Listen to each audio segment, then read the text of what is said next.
ख्वाब दिखाने में बहुत अंतर होता है।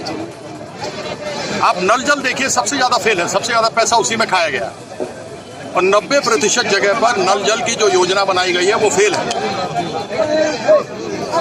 लूट देखिए, खसोट देखिए, लगातार पुल टूट रहे हैं वो देखिए।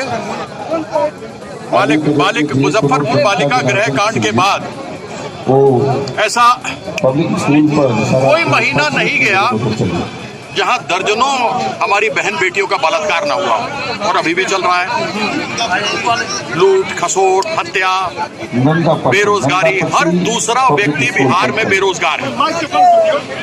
शिक्षा की परिस्थिति आप देख लीजिए, शिक्षकों की बहाली नहीं है, स्वास्थ्य कर्मियों की बहाली नहीं है। मैं क्या क्या आपको बताऊं?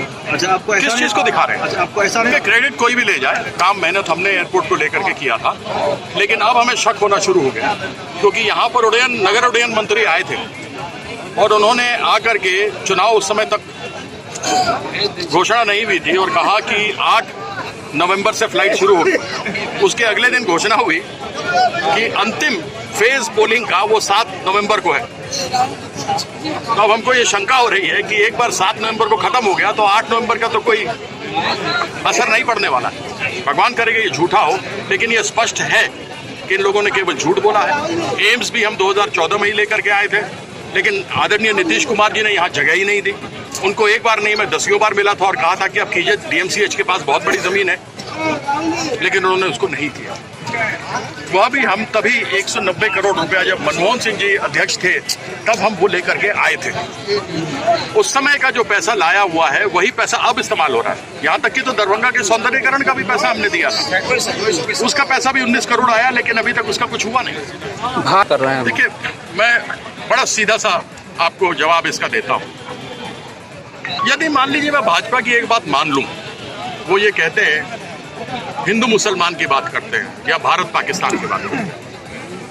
अगर हिंदू मुसलमान करने से और भारत पाकिस्तान करने से बेरोजगारी मिटती है तो मैं भी करूंगा। अगर देश की अर्थव्यवस्था हिंदू मुसलमान और भारत पाकिस्तान करने से हटती है तो मैं भी करूंगा, लेकिन इसकी गारंटी दें।